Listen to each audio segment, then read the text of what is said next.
Bismillahirrahmanirrahim. Assalamualaikum warahmatullahi wabarakatuh. Alhamdulillahi ala ihsani wa syukru lahu ala taufiqihi wa amtinani wa asyhadu an la ilaha illallah wahdahu la syarika lahu ta'ziman li sya'ni wa asyhadu anna Muhammadan abduhu wa rasuluhu da'ila ridwani. Allahumma salli alaihi wa ala alihi wa ashabihi wa ikhwani.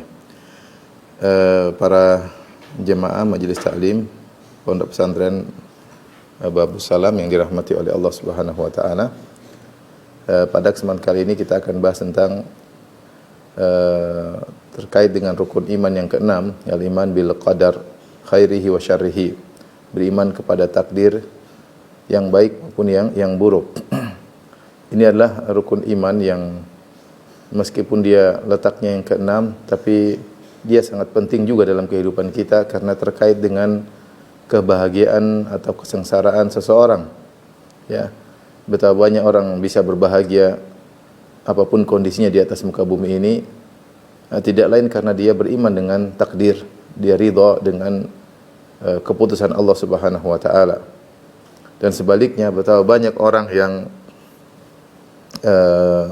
diberi kenikmatan dengan berbagai macam kenikmatan, kesehatan, kekayaan, harta yang berlimpah, ketenaran, tetapi dia sendiri hidupnya sengsara. Kenapa? Karena dia tidak beriman dengan takdir, dia tidak beriman dengan takdir. Oleh karenanya, ketika seorang beriman dengan takdir, mengetahui segalanya sudah ditakdirkan oleh Allah Subhanahu wa taala, maka dia ridha dengan keputusan Allah Subhanahu wa taala. Dan jika dia sudah ridha, maka dia akan meraih kebahagiaan dari Allah Subhanahu wa taala. Ikhwan dan akhwat yang dirahmati Allah Subhanahu wa taala, para jemaah Majelis Taklim Babus Salam yang dirahmati oleh Allah Subhanahu wa taala. Sebelum kita menyampaikan tentang judul materi kita ini takdirmu, ya. Saya ingin menyampaikan mukaddimah ringkas tentang iman kepada takdir, ya. Bahwasanya iman kepada takdir sebagaimana sering saya ulang-ulang dalam banyak kajian, ya, dibangun di atas 4 perkara, yaitu beriman bahwasanya Allah Subhanahu wa taala mengetahui segala sesuatu yang akan terjadi, ya. Ilmu Allah meliputi segala sesuatu. Rabbana wasi'ta kulla syai'in rahmatan wa ilma.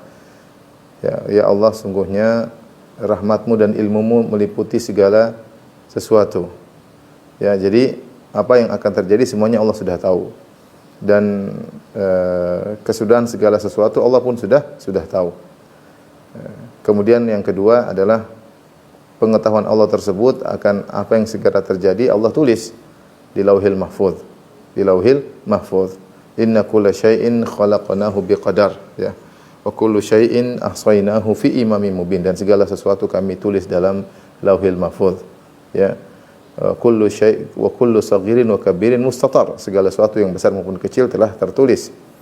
Kemudian Allah tulis apa yang akan terjadi semuanya tersebut. Kemudian Allah jalankan, Allah eksekusi apa yang Allah tulis tersebut, dan semua yang Allah eksekusi tersebut di bawah kehendak Allah Subhanahu wa taala, di bawah kehendak Allah. Tidak ada satupun yang terjadi di luar dari kehendak Allah Subhanahu wa taala. Inilah 4 tingkatan yang merupakan kesimpulan daripada iman kepada takdir Allah Subhanahu wa taala. Logika sederhana yang sering saya sampaikan, bahwasanya jika kita manusia, seorang insinyur ingin membuat sesuatu, jika dia insinyur yang handal, insinyur yang cerdas, tentu dia akan membuat perencanaan. Dia membuat perencanaan apa yang ingin dia lakukan, dia punya ilmu tentang apa yang akan dia lakukan. Kemudian dia buat arsitek, dia gambar itu apa yang ingin dia bangun, rumah atau toko yang dia bangun. Kemudian setelah itu dia susun RAB-nya, kemudian dia targetkan berapa hari akan terjadi, pada tahapan sekian dia buat perencanaan kerja, progres yang akan dia lakukan, semua dia sudah rencanakan. Setelah itu dia eksekusi. Kalau dia adalah insinyur yang handal, biasanya target dia tepat, kemudian progres yang dia harapkan tepat, karena dia benar-benar insinyur yang handal. Tetapi kenyataannya biasanya ada perubahan di tengah jalan, ya. Ternyata dia punya ide lain, ingin tambah sesuatu. Ternyata dia punya ide lain merubah sesuatu. Ternyata RAB membengkak. Ternyata ada kendala-kendala alam misalnya sehingga proyek tertunda, dan ini tidak bisa dihindari. Inilah maksud saya, tapi inilah namanya seorang insinyur yang handal seperti itu. Dia merencanakan, kemudian dia menuliskan rencananya tersebut, kemudian dieksekusi sesuai dengan kehendaknya. Tidak boleh ada seorang anak buahnya yang keluar dari pekerjaan yang sesuai dengan kehendak dia. Nah, walillahil matsalul a'la. Bagi Allah perumpamaan yang lebih tinggi. Allah Subhanahu wa taala demikian juga sebelum menciptakan alam semesta ini, Allah adalah perencana yang terbaik, ya. Ya, makanya dikatakan tabarakallahu ahsanul khaliqin. Maha suci Allah yang sebaik-baik al-khaliqin. Al-khaliqin itu ditafsirkan dengan al-muqaddirin. Sebaik-baik yang perencana. Sebaik-baik perencana. Jadi Allah tidak asal ciptakan. Afahasibutum annama khalaqnakum abatha. Apakah yang kami ciptakan kalian hanya main-main saja, ya? Rabbana ma khalaqta hadza batila, ya Allah, engkau tidak menciptakan alam semesta ini dengan kebatilan, itu hanya sekedar asal-asalan, tidak. Tapi Allah Subhanahu wa taala menciptakan semuanya dengan perencanaan yang matang.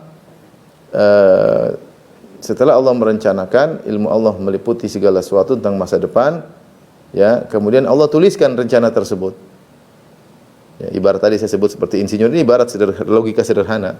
Ya, tapi Allah adalah ahsanul muqaddirin, dia adalah yang paling terbaik, perencana terbaik. Maka rencana Allah tersebut Allah tuliskan dalam Lauhil Mahfuz. Makanya dalam hadis awwalu ma khalaqallahu al-qalam qala uktub. Pertama kali Allah ciptakan pena, Allah katakan tulislah. Pena berkata, "Wa madza aktub?" Apa yang aku tulis? Kata Allah Subhanahu wa taala, "Uktub maqadira kulli syai'in ila qiyamis saah." Tulislah takdir segala sesuatu sampai hari kiamat, sampai hari kiamat. Maka pena pun menulis semua takdir yang akan semua makhluk apa yang akan muncul, semua takdirnya lengkap sampai hari kiamat, tertulis di Lauhil Mahfuz, ya. Ya. Kemudian dalam hadis yang lain kata Nabi sallallahu alaihi wasallam, "Innallaha kataba maqadiral khalaiq qabla an yakhluqas samawati wal ard bi 50 alf sanah." Allah telah menulis takdir segala makhluk 50.000 tahun sebelum menciptakan langit dan bumi. Makanya Nabi berkata, "Rufi'atil aqlam wa jaffatis suhuf." Pena-pena pencatat sudah diangkat dan lembaran sudah kering, artinya tidak ada perubahan lagi. Inilah perencanaan Allah. Allah tahu tentang apa yang terjadi, Allah sudah rencanakan, Allah tulis perencanaan tersebut dalam Lauhil Mahfuz. Setelah itu Allah jalankan. Eksekusi. Eksekusi itu yang disebut dengan marhalah al-khalq. Allah menciptakan. Itu menciptakan semua apa yang Allah kehendaki. Dan semua yang Allah ciptakan tidak ada yang keluar dari kehendak Allah Subhanahu wa taala. Inilah filosofi tentang takdir secara sederhana. Jadi di antara hal yang menunjukkan hebatnya Allah sebagai sang pencipta adalah sebelum Allah menciptakan, Allah Subhanahu wa taala telah merencanakan dan menulisnya, dan Allah eksekusi, Allah menciptakan segalanya semua di bawah kehendaknya, tidak ada yang keluar daripada kehendak Allah. Ya, makanya Al-Imam Ahmad berkata, al-qadar qudratullah. Takdir itu menunjukkan maha kuasa Allah Subhanahu wa taala. Maha kuasa Allah, karena sebelum Allah menciptakan telah Allah rencanakan, dan seluruh yang terjadi tidak ada yang keluar dari garis yang telah Allah gariskan dalam Lauhil Mahfuz. Tidak ada yang keluar dari apa yang telah Allah gariskan dalam Lauhil Mahfuz. Ini menunjukkan bahwasanya ya semua berjalan dengan takdir Allah Subhanahu wa taala. Ya. Tidak ada perubahan di tengah jalan, tidak ada penyesalan di kemudian hari, ya. Karena semua sudah dicatat oleh Allah dan Allah menjalankan sesuai dengan apa yang Allah kehendaki, dan itulah yang terbaik yang Allah telah takdirkan, yang Allah telah takdirkan. Nah, Allah ketika mentakdirkan segala sesuatu, kemudian Allah menulisnya, kemudian Allah Subhanahu wa taala mengeksekusinya, menciptakannya, maka semua dibangun di atas sifat al-hikmah dan al-ilm. Allah memiliki sifat al-hikmah, yaitu Allah Maha bijak. Dan sifat al-hikmah tersebut adalah sifat dzatiyah, yaitu senantiasa Allah hikmah dalam melakukan segala sesuatu. Tidak ada suatu keputusan Allah yang tidak hikmah. Ya. Kenapa? Karena Allah Maha mengetahui segala sesuatu. Allah Maha mengetahui awaqibal umur. Allah mengetahui akibat dari segala sesuatu. Bagaimana kesudahan segala sesuatu Allah tahu. Makanya ketika Allah mentakdirkan, Allah tahu yang tepat seperti apa, dan semuanya dibangun di atas hikmah. Ya, semua dibangun di atas hikmah. Jadi apa yang Allah tetapkan itu pasti ada hikmahnya. Tidak mungkin tanpa hikmah. Makanya ketika kita berkata Rukun iman yang keenam, al-iman bil qadar khairihi wa syarrihi, beriman kepada takdir yang baik maupun yang buruk, ya. Maka dibedakan antara muqaddar dengan takdir, ya. Ini sekedar apa namanya? Ketika bilang iman kepada takdir bil qadar yang baik khairihi maupun yang buruk.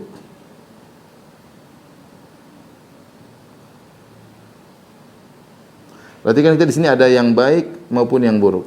Yang baik dan yang buruk ini adalah ditinjau dari sisi, ya, ditinjau dari sisi makhluk yang Allah ciptakan.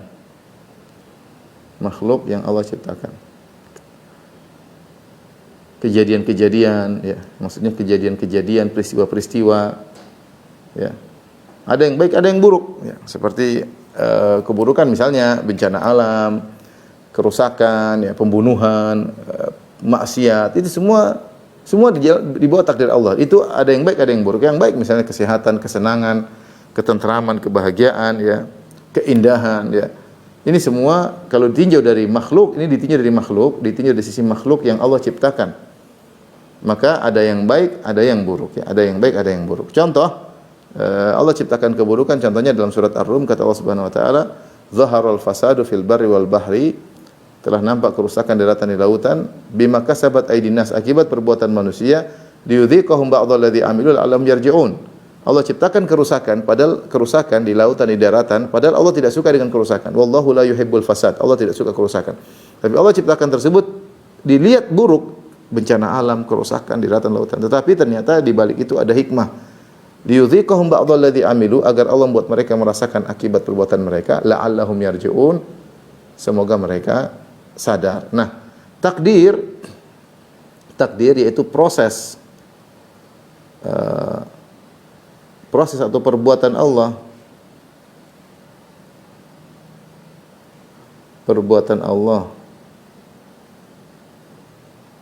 untuk menciptakan kebaikan atau keburukan.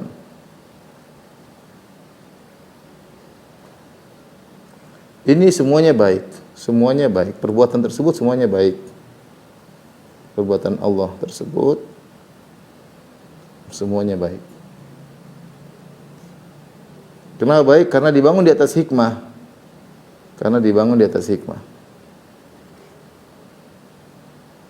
Cuma hikmah ini tidak ada yang tahu, hikmah ini tidak semua orang tahu, hanya saja hikmah ini tidak semua terungkap.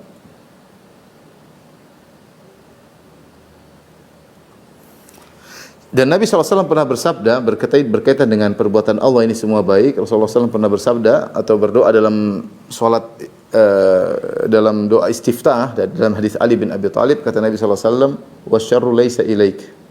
Wasyarru laisa ilaik. Bahwasanya keburukan tidak kembali kepadamu atau dinisbahkan kepadamu.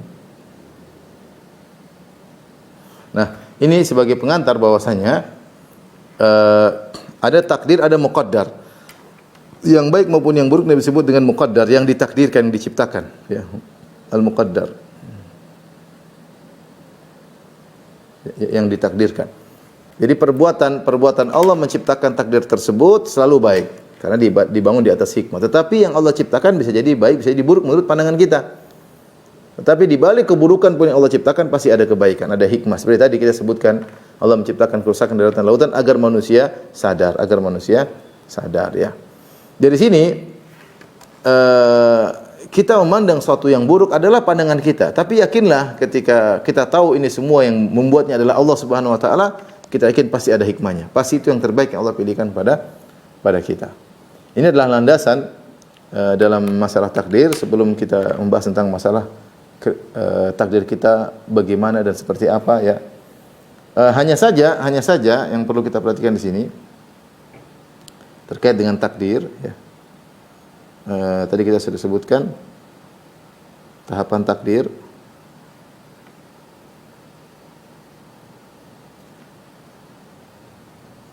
Atau apa namanya? Marhalah, ya, atau tahapan beriman kepada takdir. Tadi ada 4. Yang pertama, ilmu Allah. Ilmu ini perencanaan, ya, kalau bahasa kita perencanaan, skenario Allah. Kemudian setelah itu adalah pencatatan, al-kitabah, pencatatan rencana tersebut di Lauhil Mahfuz, al-Lauh al-Mahfuz. Kemudian eksekusi rencana tersebut, yang semua eksekusi tidak ada yang keluar dari kehendak Allah. Semua eksekusi di bawah kehendak Allah. Tidak ada yang keluar di bawah kehendak Allah. Eksekusi maksudnya al-khalq, penciptaan. Eksekusi maksudnya ini sama dengan penciptaan. Penciptaan rencana tersebut, yaitu perwujudannya di alam nyata. Nah, ini Lauhil Mahfuz ini nggak ada yang tahu. Ini nggak ada yang tahu. Tidak ada yang tahu isinya kecuali Allah.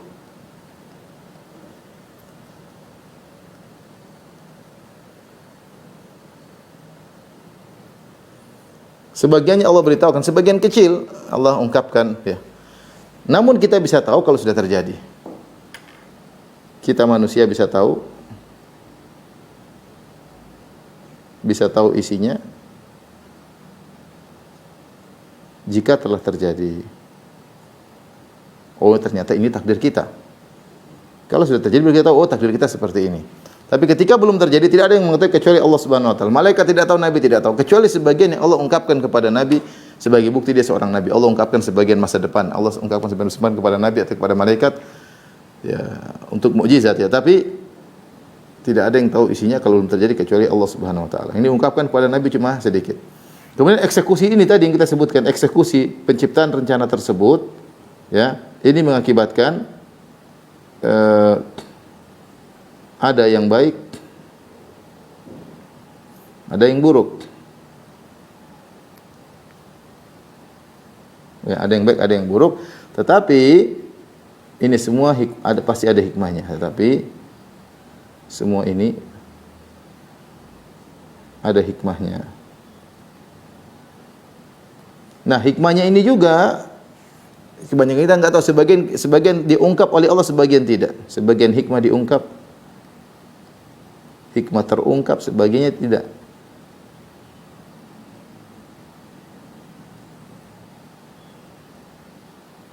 Sebagiannya lagi tidak. Ini kira-kira ikhwan dan akhwat yang rahmatillah subhanahu wa ta'ala, kesimpulan ringkas tentang iman kepada takdir, ya.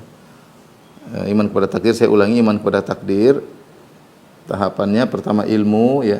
Ini ilmu. Kemudian pencatatan ilmu tersebut, rencana ilmu maksudnya rencana Allah tentang masa depan. Yang kedua, pencatatan rencana tersebut Lauhil Mahfuz. Yang ketiga, eksekusi. Eksekusi tersebut ada kehendak Allah juga, kehendak Allah dalam eksekusi tersebut. Tidak ada yang keluar dari kehendak Allah Subhanahu wa taala, ya. Sebagian ulama menyebutkan 4 sebelum eksekusi ada kehendak. Artinya eksekusi tersebut di bawah kehendak Allah Subhanahu wa taala. Nah, ketika Allah mengeksekusi takdir tersebut, ada yang baik, ada yang buruk. Ada yang baik, buruk menurut pandangan kita. Namun ketahuilah di balik eksekusi tersebut, yang baik maupun yang buruk, semuanya ada hikmahnya.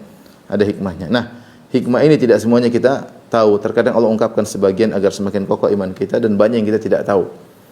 Demikian juga yang di Lauhil Mahfuz juga tidak ada yang tahu. Taib. Ini awal.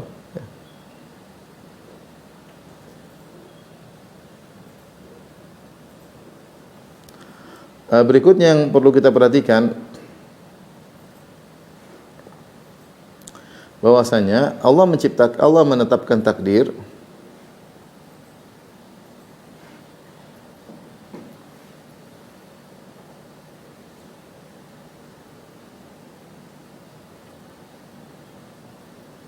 tersebut tidak bisa berubah, ya. Tidak akan berubah.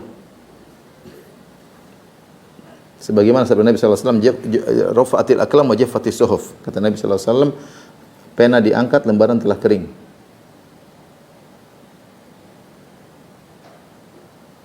Lembaran telah kering. Ya. Takdir tersebut tidak akan berubah. Tetapi dalam aturan takdir juga, akan tetapi di antara aturan takdir, di antara takdir yang Allah ciptakan, yang Allah tetapkan, ada hukum sebab akibat, sunatullah.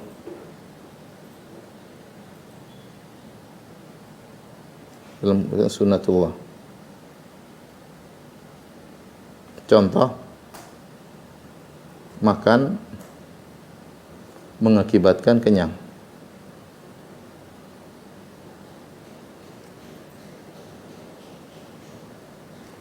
Ya. Bahwasanya makan mengakibatkan kenyang, kita tahu bahwasanya kenyang, lapar semua sudah ditakdirkan. Kenyang, lapar semua sudah ditakdirkan, ya. Orang kenyang, orang lapar semua sudah ditakdirkan. Tetapi kita mau tahu takdir kita, ya sebabnya. Contoh, sekarang saya, Firanda di hadapan saya jam 12 nanti, saya enggak tahu takdir saya apa kenyang atau lapar. Saya enggak tahu, terus Lauhul Mahfuz. Tapi saya bisa berusaha menuju ke takdir saya. Meskipun saya tidak tahu secara apa, tapi saya bisa berusaha menuju takdir tersebut. Contoh, ternyata jam 12 nanti saya enggak makan. Berarti saya lapar, takdirnya saya lapar. Kenapa? Karena di antara sebab lapar tidak makan. Tapi ternyata jam 12 saya kenyang. Oh, ternyata kenyang kenapa? Takdir di Lauhul Mahfuz, Firanda kenyang jam 12. Kenapa? Karena ada sebab yang dia lewati, yaitu dia makan jam setengah 12 misalnya. Jadi ada sebab akibat. Nah, Allah menyuruh kita, Allah memerintahkan kita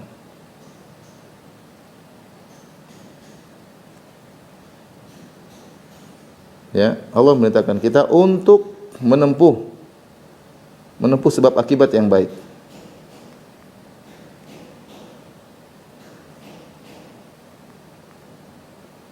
Ya.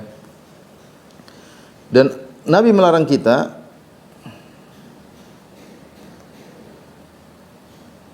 bersandar kepada takdir tanpa usaha, kepada takdir yang tidak kita ketahui.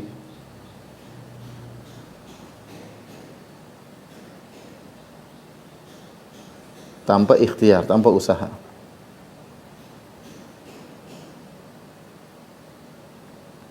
Ya, enggak boleh. Makanya Rasulullah SAW mengatakan ketika para sahabat bertanya, "Ya Rasulullah, semua sudah ditakdirkan, fa fimal amal?" Kata para sahabat, "Apa kita berusaha kalau gitu ya Rasulullah?" Kata Rasulullah SAW, "I'malu," kata Nabi SAW, "I'malu fa kullun muyassarun lima khuliqa lahu." Kata Nabi SAW, bekerjalah, beramalah. Itu ikhtiarlah. Beramallah kalau bahasa kita, ikhtiarlah.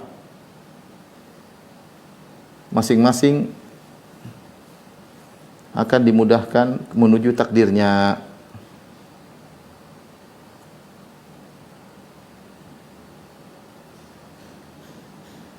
Menuju takdirnya. Menuju takdirnya. Jadi ketika kita menjalani kehidupan, jangan bilang saya takdir saya apa? Enggak, kamu berusaha dulu. Kalau kamu sudah berusaha ternyata kepentok, itulah takdirmu.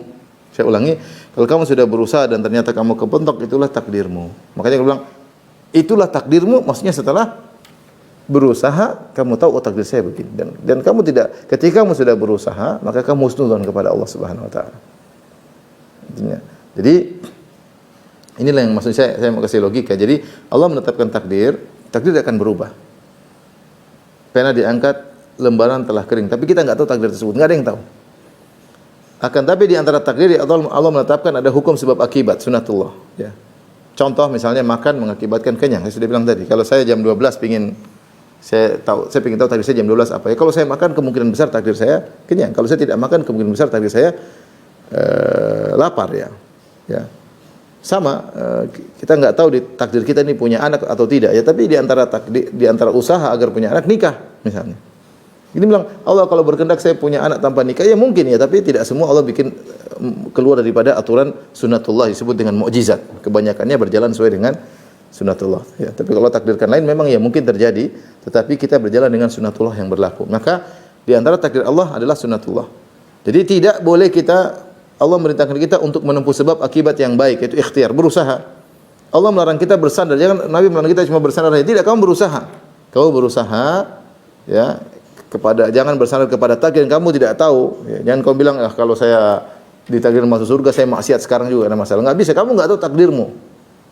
Bagaimana kamu menjadikan sandaran kepada takdir sementara takdirmu kau tidak tahu. Sementara proses takdir tersebut diantaranya adalah sebab akibat.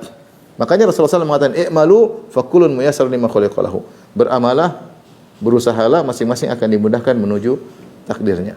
Baik, Bin. Nah, dari sini kita akan bahas praktek daripada agar kita tahu apa takdir kita dan kita bisa ridha. Jadi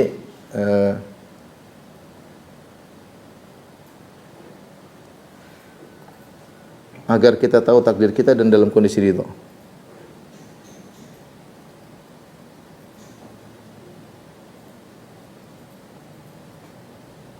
Seperti apa? Ya. Nah, sebelumnya orang yang telah tahu takdirnya setelah terjadi, maksudnya kalau sudah terjadi orang sudah tahu. Yang telah tahu takdirnya setelah yaitu pada perkara yang dia alami,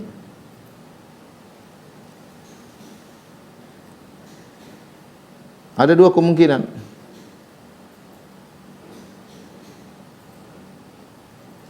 Yang pertama dia ridha, yang kedua dia marah. Kalau dia ridha maka ini dapat pahala dan bahagia.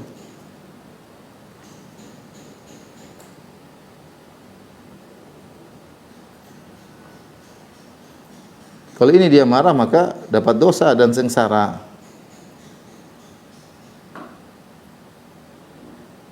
Dapat dosa, kemurkaan Allah. Dia marah. Dalam hadis kata Nabi sallallahu alaihi wasallam, "Inna idhamal bala ma idhamil jaza. Inna idhamal jaza ma idhamal bala. Wa inna Allah idza ahabba qauman ibtalahum. Faman radiya falahu ridha wa man sakhita falahu sukhtu atau sakhatu." Kata Nabi sallallahu alaihi wasallam, sungguhnya besarnya balasan sesuai dengan besarnya ujian. Besarnya balasan sesuai dengan besarnya ujian. Dan sungguhnya Allah jika mencintai suatu kaum, Allah akan menguji kaum tersebut. Saya ulangi, besarnya dosa, besarnya ganjaran sesuai dengan besarnya ujian. Semakin besar ujian, semakin besar ganjaran. Kemudian kata Nabi, "Wa inna Allah idza ahabba qauman ibtalahum." Dan kalau sudah mencintai suatu kaum, Allah menguji mereka. Faman radiya falahu ridha, wa man sakhita falahu sukhtu. Nabi sallallahu alaihi wasallam, "Wa man radiya falahu ridha." Siapa yang ridha kepada keputusan Allah, dia dapat keridhaan Allah. Wa man sakhita, siapa yang murka dengan keputusan Allah, falahu sukhtu atau falahu sakhatu. Ya. Siapa yang ridha dapat keridhaan Allah, siapa yang marah dapat kemurkaan Allah Subhanahu wa taala. Nah kita tidak ingin yang ini, kita enggak mau. Kita mau yang ini. Apa prosedur yang bisa lakukan supaya kita bisa ridha? Ini yang kita tahu takdir kita, semua kita akan tahu takdir kita. Bukan takdir yang akan depan, takdir yang sudah terjadi. Oh, ternyata takdir kita seperti ini. Seperti sekarang, takdir saya sampai saat ini, saya jadi ustaz, qadarullah. Ini saya jadi ustaz, qadarullah.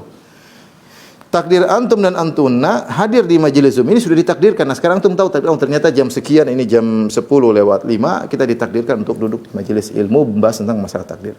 Telah terjadi. Tinggal ridho atau tidak, itu masalahnya. Ridho atau tidak, ya. Kalau ridho maka itulah yang diharapkan, dapat pahala. Kalau enggak ridho maka kita dapat kemurkaan dari Allah Subhanahu wa taala. Nah, untuk bisa merenungkan agar kita bisa ridho, kita renungkan hadis berikut.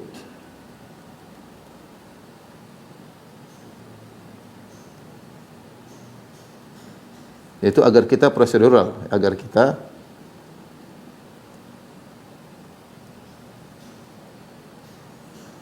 kalau kita yang biasanya marah itu kalau dia tidak prosedur. Tapi kalau sudah prosedural, dia sudah bertakwa, dia sudah berusaha, ternyata hasilnya nihil atau bertolak belakang, dia akan ridho. Dia tahu ini keputusan Allah Subhanahu wa taala. Apa hadis tersebut? Win. Hadis yang ma'ruf, yang rata-rata kawan-kawan sudah pada tahu.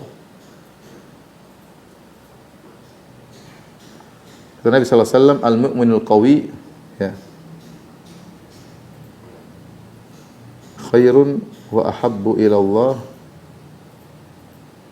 minal mu'min dhaif.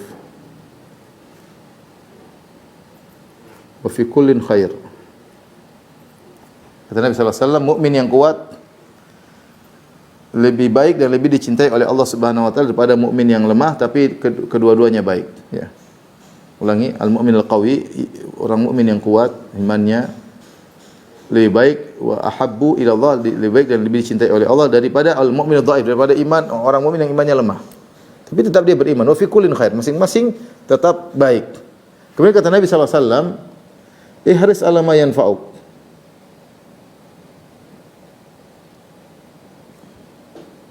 Wasta'in billah. Wala ta'jaz. Semangatlah mencari yang bermanfaat bagimu. Melakukan yang manfaat bagi dirimu.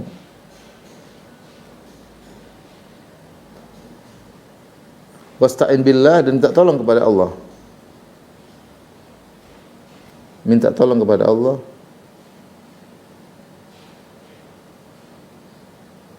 Wala ta'jaz, dan jangan malas, dan jangan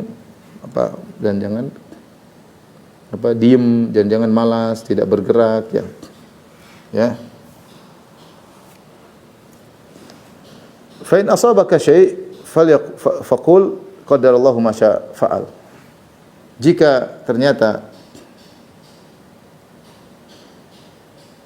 hasilnya tidak sesuai,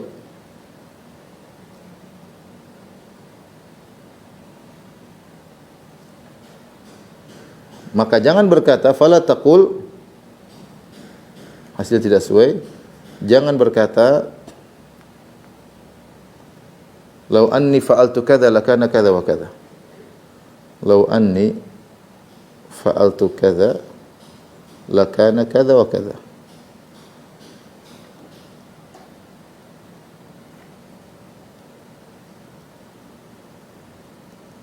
Seandainya saya begini, seandainya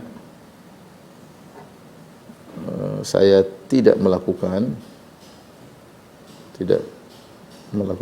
tentu begini dan begini. Tentu hasilnya tidak demikian. Hasilnya tidak begini. Walakin qul, akan tetapi katakanlah, kata Nabi sallallahu alaihi wasallam, akan tapi katakanlah, qadarallahu ma syaa fa'al. Qadarallah wa ma syaa fa'al. Ini semua takdir Allah.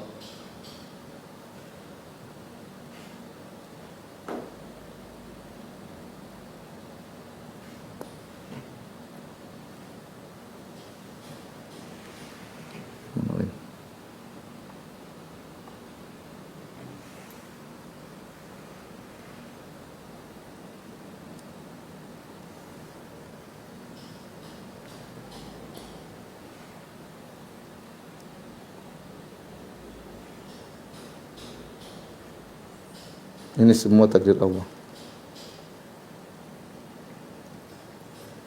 Takdir Allah dan kehendak Allah.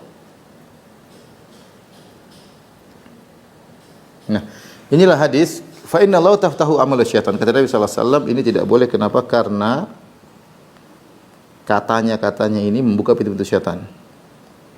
Membuka pintu-pintu syaitan. Perbuatan atau pintu-pintu syaitan. Baik, ini hadis yang ingin saya ajak kawan-kawan semua merenungkan dari hadis ini, agar kita ketika kita semua akan tahu takdir kita kalau sudah terjadi. Kalau belum terjadi enggak bakalan tahu. Tapi kalau sudah terjadi, tinggal kita punya dua sikap, ridho atau tidak, itu masalahnya. Nah, kalau mau ridho, renungkan hadis ini. Kata Nabi, ihris ala ma yanfa'uk. Ya. Jadi Rasulullah SAW membagi amalan menjadi tiga, ya. Rasulullah SAW membagi hadis ini menjadi tiga, ya. Nabi membagi kondisi dalam hadis ini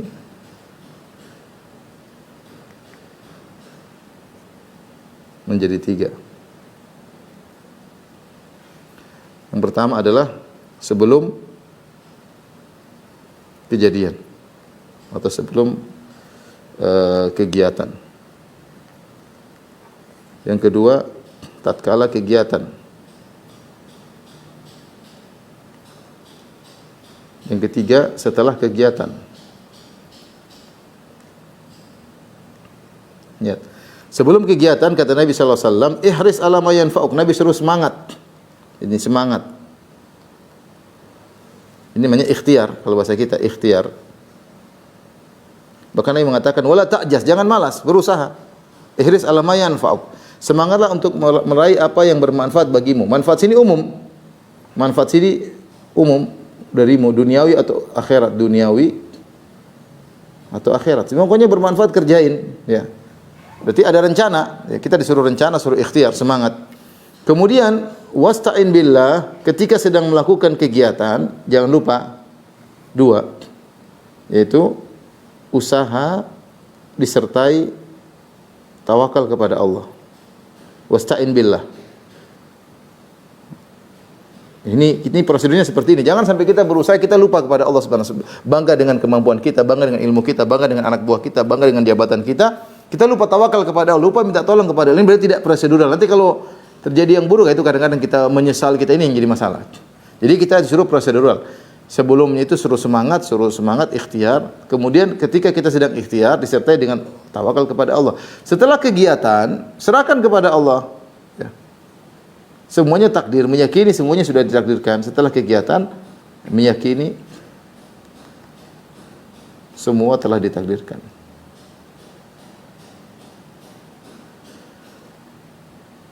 Nah, kalau kita yakin semua telah ditakdirkan, di sini kita bisa husnudzon kepada Allah, berbaik sangka kepada Allah. Bisa berbaik sangka. Meskipun hasilnya buruk. Kenapa? Karena kita sudah ikut prosedur, ternyata Allah pilihkan yang lain. Berarti pilihan Allah lebih baik daripada kita. Jelas, berarti ini ada hikmahnya. Saat itu kita bisa husnuzon, saat itu kita bisa ridho kepada keputusan Allah Subhanahu wa taala. Inilah yang ketika kita katakan, inilah takdirku, inilah takdir Allah kepadaku, saya ridho. Saya ridho. Kenapa? Saya sudah berusaha. Ya, maka untuk bisa menjaga husnuzon kita kepada Allah, inilah kita harus berusaha yang saya sebut tadi prosedural dalam bertindak. Dalam berkegiatan. Berdoa kepada Allah bismillah, kemudian berusaha sehingga ketika terjadi yang tidak kita suka kita bilang qadarullah ma syafa'al. Sudah takdir Allah. Apa yang Allah lakukan, apa yang Allah kehendaki. Inilah ikhwan kira-kira tentang agar kita bisa ketika tahu takdir kita seperti itu kita bisa ridha. Saya akan bacakan perkataan para ulama tentang masalah ini ya. Di antaranya bagaimana para salaf dahulu ketika mereka mendapati musibah mereka bilang qadarullah.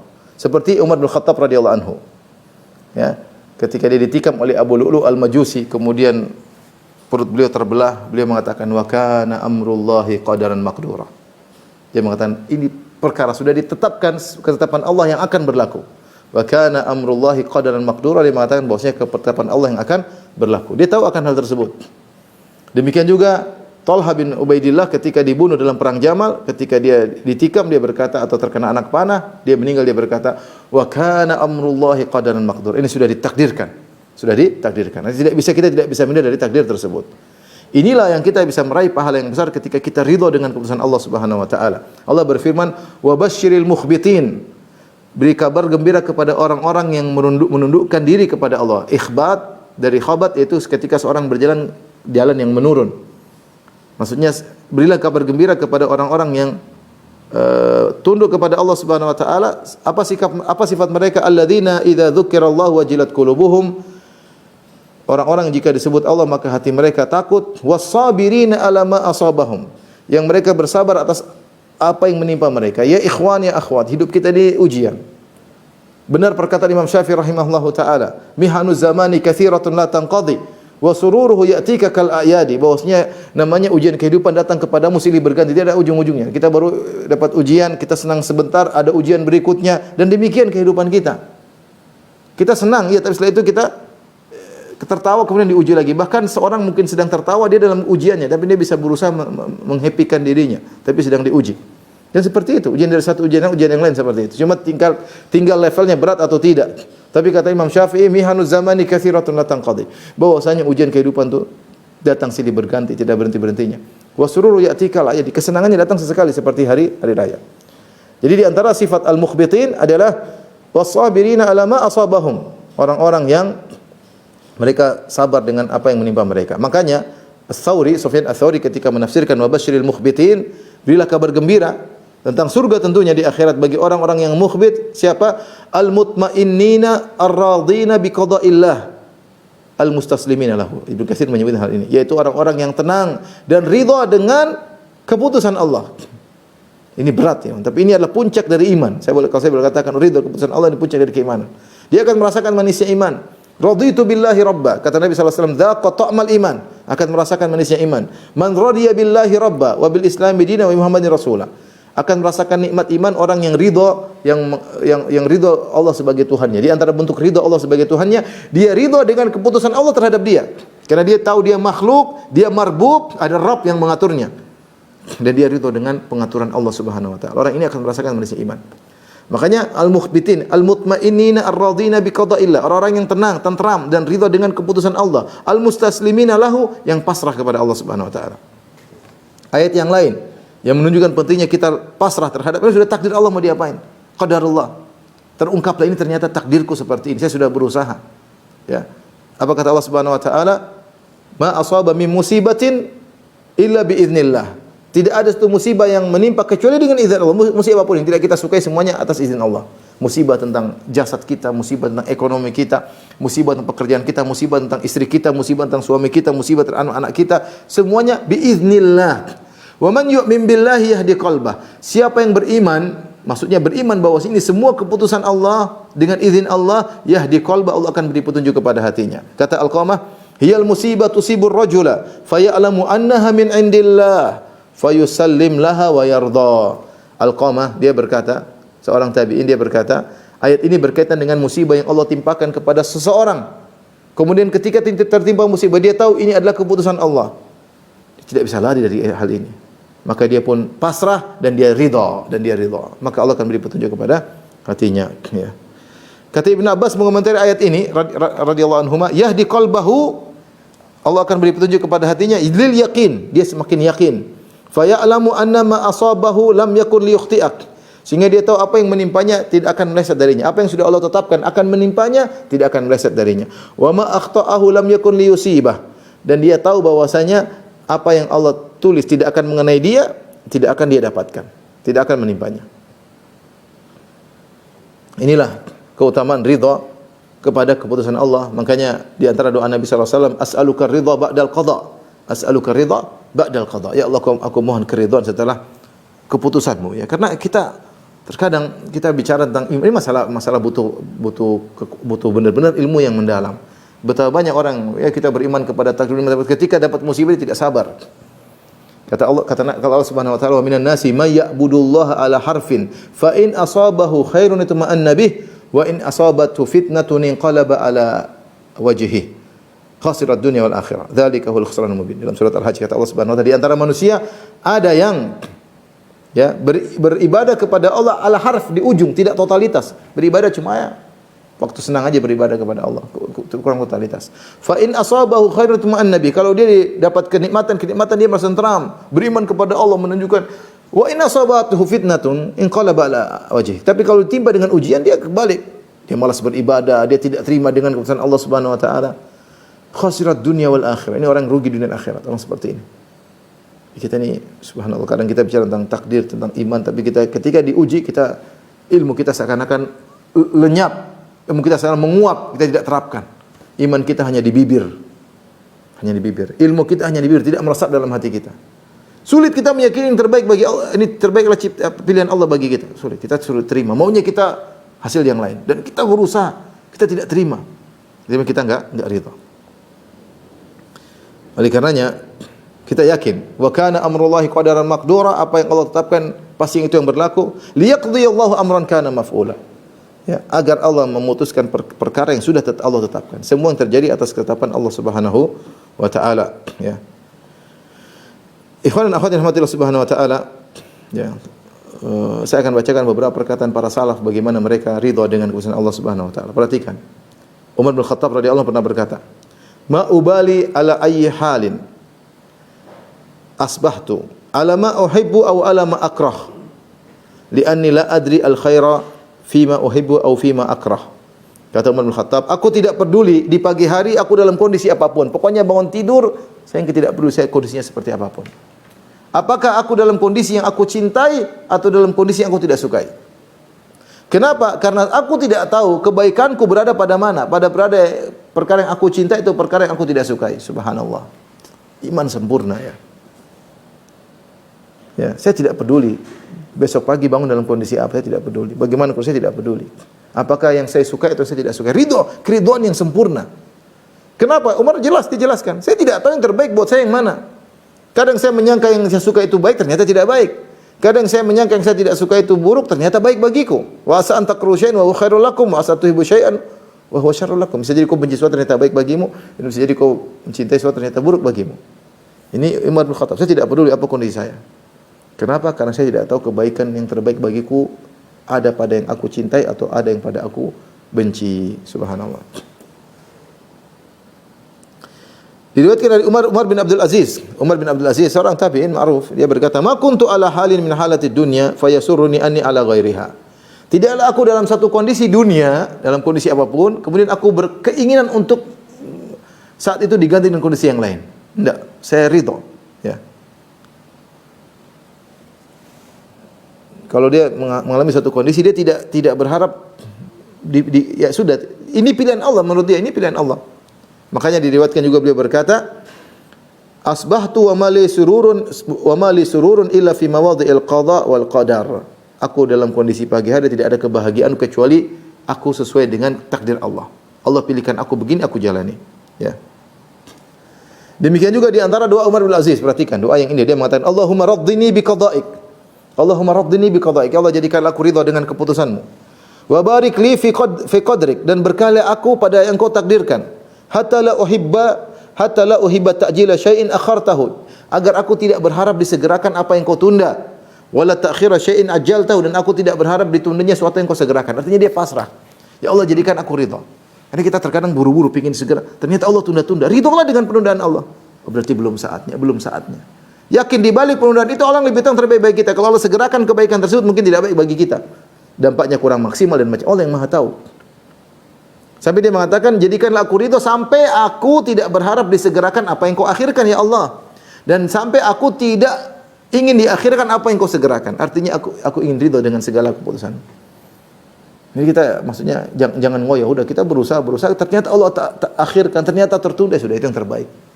Kalau Allah segerakan sekarang belum tentu kita baik, belum tentu kita sombong, mungkin kita ujub, mungkin kita bangga, tertunda-tunda biar. Yang penting kita sudah prosedural. Yang penting bagi saya kita prosedural. Sudah berusaha, sudah ikhtiar, sudah berdoa, selesai. Apa yang Allah putuskan terlambat, tertunda, segera itu urusan Allah Subhanahu wa taala.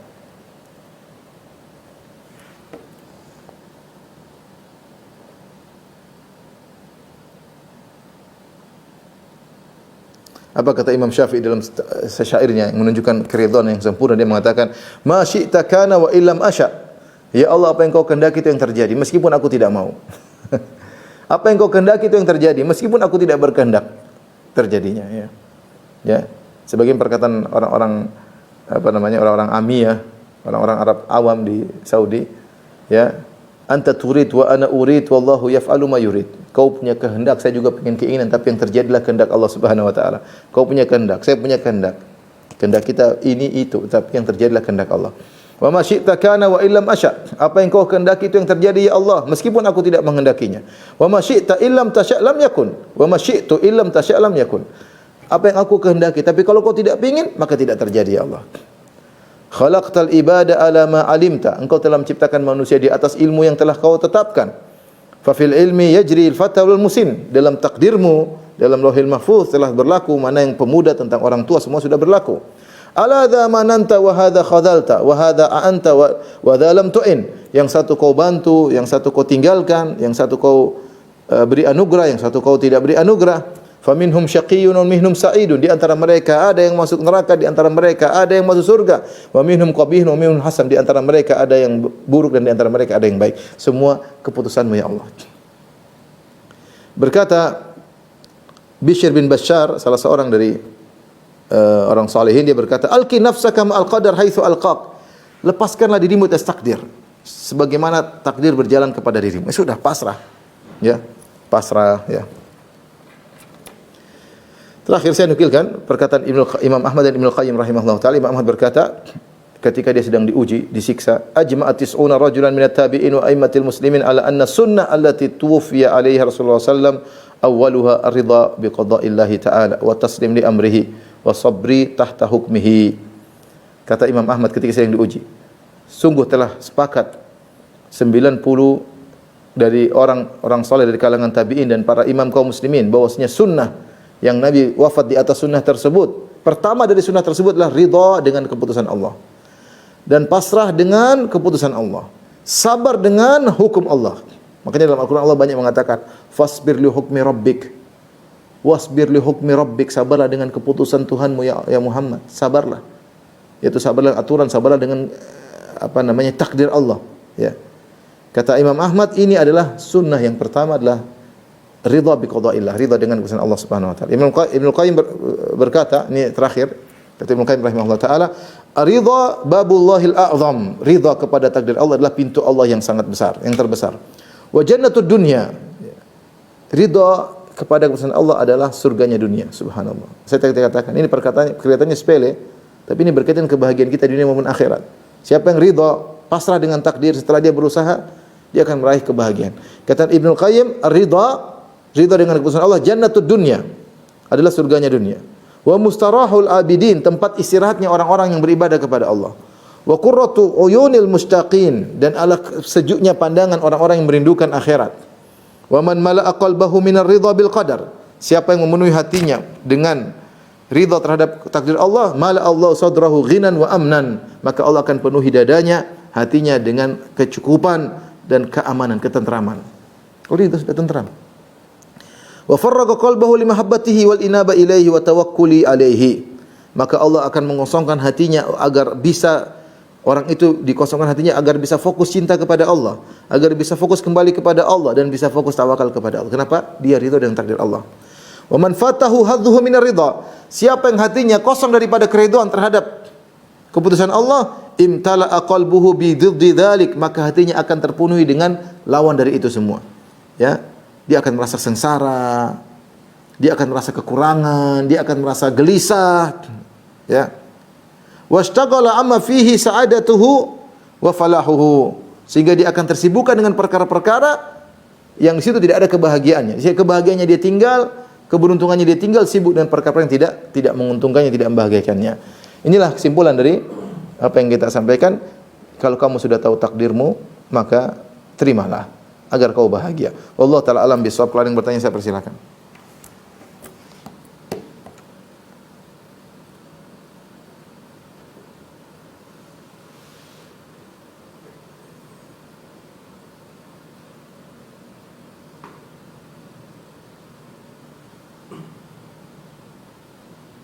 Silakan. Di unmute dulu.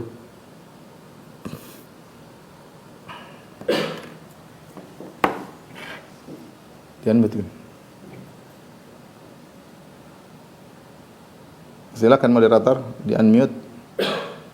Suaranya belum keluar.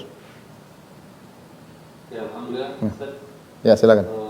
Atas ilmu yang Anda berikan pada hari ini terkait takdir, semoga kita bisa mengambil faedah dari apa yang kita berikan pada hari ini. Baik, sekarang kita masuk ke sesi tanya jawab. Bagi jemaah ikhwan ataupun akhwat yang ingin bertanya, silakan untuk mengaktifkan raise hand. Nanti untuk tulisnya kita persilakan kepada jemaah ikhwan terlebih dahulu. Baik, di sini kita sudah ada yang raise itu dengan nama Anazega. Silakan. Assalamualaikum warahmatullahi wabarakatuh, Ustaz. Waalaikumsalam warahmatullahi wabarakatuh. Izin bertanya, Ustaz. Bagaimana bagaimana kalau kita merengek-rengek dan menangis sama Allah, meminta sesuatu, bukan berarti kita nggak ridho dengan takdir kita. Itu tidak masalah ya Ustaz ya? Enggak ada masalah. Enggak ada masalah. Ustaz, Karena Allah menyuruh kita untuk meminta kebaikan. Was'alullaha min fadlih. Mintalah kepada Allah karunia dari Allah Subhanahu wa taala. Enggak ada masalah. baik Ustaz. Baik Ustaz. Karena kita minta ya Allah, kita minta kepada Allah itu dengan menyerahkan keputusan kepada Allah Subhanahu wa taala ya. Ya Allah beri petunjuk, beri jalan keluar ya. Allah yang tahu mana jalan keluar yang terbaik bagi kita. Ya Allah alam bisawab. Satu-satu aja, Pak. Satu-satu, yang lain belum. Kurang mengerti saya maksud ayat itu Ustaz. Yang mana? Ali Imran 199. Saya suka baca Ayatnya apa? 199 Ali Imran. Bunyinya apa? Mengenai orang-orang kafir sih Ustaz. Bunyinya kayak gitu. La haula wala quwata illa billah. 199. Iya.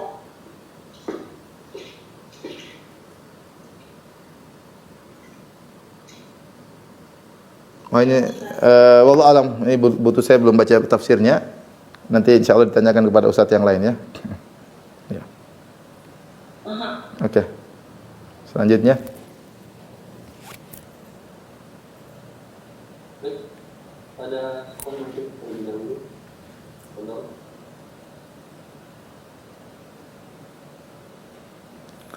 Perdana kita kembali pakat kepada Muhaimaya. Lalu. Assalamualaikum warahmatullahi wabarakatuh. Waalaikumsalam warahmatullahi wabarakatuh. Assalamualaikum. Jazakallahu khairan Ustaz atas ilmunya hari ini. Terus terang, masalah takdir adalah salah satu rukun iman yang paling sulit saya pahami. Contoh misalnya Ustaz, kalau misalnya saya melakukan dosa atau kemaksiatan, kemudian saya mendapatkan efek dari dosa saya itu, apakah saya bisa memahami bahwa ini adalah takdir Allah dan saya untuk menenangkan diri saya bisa mengatakan qadarullah wa syafa'ala. Dan bagaimana hubungannya dengan ayat bahwa tidak ada satupun musibah yang menimpa kalian kecuali atas karena perbuatan kalian sendiri. Jazakallahu khairan. Kalau kita terkena musibah, ada dua. Musibah tersebut kita sudah berusaha semaksimal mungkin, ternyata tidak sesuai dengan kehendak, kita bilang qadarullah ma syafa'al. Namun jika yang kita lakukan adalah maksiat, dampak dari maksiat, maka kita juga mengucapkan tersebut, qadarullah ma syafa'al, saya terjerumus dalam maksiat, tapi bukan untuk melegalkan maksiat tersebut, tapi dalam bentuk untuk penyesalan dan bertobat. Qadarullah. Itulah yang terjadi dialog antara Nabi Adam dengan Nabi Musa. Ketika Nabi Musa menegur Nabi Adam, maka Nabi Adam berkata, "Atalumuni, wahai Musa, engkau mencela aku suatu perkara yang sudah Allah tetapkan bahwasanya saya akan melanggar." Ya. Jadi Nabi Adam berdalil dengan hal tersebut karena ini musibah. Jadi yang tidak boleh adalah seorang mengatakan melakukan maksiat ini takdir Allah. Itu enggak boleh. Tapi kalau untuk melegalkan maksiatnya, tapi kalau untuk kembali kepada Allah, untuk bertobat kepada Allah, kemudian dia merasakan dampaknya qadarullah, masyaallah. Dan tetap yakinin yang terbaik. Buktinya di antara Allah mendaki kebaikan bagi kita, kita sadar bahwasanya ini dampak maksiat yang kita lakukan. Kita sadar, kita kembali kepada Allah. Seandainya Allah tidak kasih dampak maksiat, Allah tidak kasih teguran, mungkin kita maksiat terus. Jadi kita boleh mengucapkan qadarullah masyafal pada maksiat yang kita lakukan jika niatnya untuk dalam rangka bertobat kembali kepada Allah Subhanahu wa taala. Wallahu a'lam bishawab.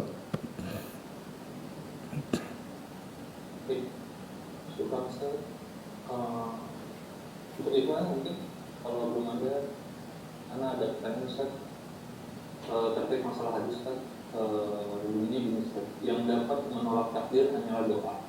Ini seperti apa Ustaz mencerahkan? Hadis ini ada khilaf, ada yang mengatakan hadisnya dhaif, dan sebenarnya mendhaifkan hadis ini. Itu termasuk pendapat yang kuat. Yang mengatakan hadisnya sahih, ada yang menafsirkan bahwasanya menolak takdir, maksudnya takdir yang dicatat oleh merubah takdir yang dicatat oleh malaikat. Karena malaikat mencatat dan yang di tangan malaikat bisa berubah. Yamhullahu ma yasha' wa yuthbit. Allah menghapus apa yang Allah kehendaki dan Allah menetapkan yang Allah kehendaki. Catatan di malaikat bisa berubah.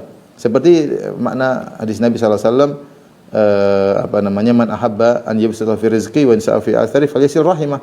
Siapa yang ingin dilapangkan rezekinya, dipanjangkan umurnya, sambung silaturahmi. Sehingga rezekinya bisa dirubah di catatan malaikat dan umurnya juga bisa ditambah dalam catatan malaikat. Tetapi ketika dia menyambung silaturahmi, ini semua sudah tercatat Lauhul Mahfuz, tidak berubah. Bahwasanya dia bakalan menyambung silaturahmi sehingga catatan di malaikat berubah. Atau penafsiran yang lain, ini adalah sekedar untuk menunjukkan sebab doa itu sangat kuat. Sebab doa sangat kuat. Seperti kata Nabi sallallahu alaihi wasallam, "Lau kana syai'un sabaqal qadar lakanal ain." Kalau ada sesuatu yang bisa mendahului takdir, maka itulah adalah ain. Tetapi ain tidak mendahului takdir. Artinya ini ungkapan bahwasanya doa punya pengaruh yang sangat kuat. Doa punya pengaruh yang sangat kuat. Oleh karenanya seorang jangan meremehkan doa. Ini kalau kita mengatakan hadis yang sahih. Kalau hadisnya dhaif selesai. Tapi ini di antara dua tafsiran di kalangan para ulama, maksudnya yang dirubah. Pertama takdir yang dicatat oleh malaikat, yang kedua bahwasanya doa adalah sebab utama untuk mencapai kepada takdir yang kita inginkan, yang tidak kita ketahui. Seperti tadi kata Nabi, "Lau kana syai'un sabaqal qadar lakana ainan." Kalau seandainya ada yang mendahului takdir, maka itulah ain, tapi ain tidak mendahului takdir. Wallahu a'lam bishawab. Syukran Ustaz penjelasannya. Baik, kembali ya, tanya. Belum kita kembali yaitu dengan umullah kepada.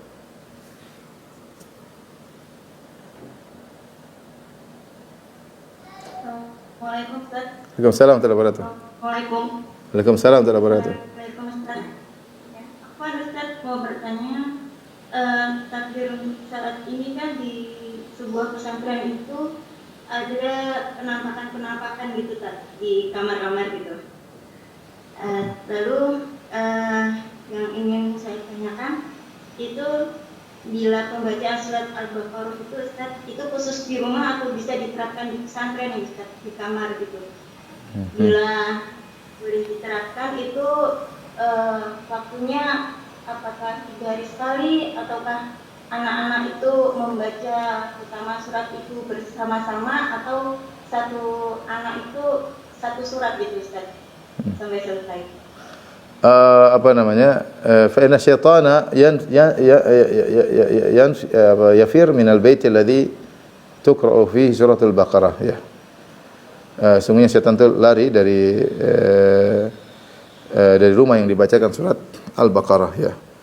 Oleh karenanya surat Al-Baqarah dibaca di mana saja, di ruangan, di kelas, di kamar, di rumah.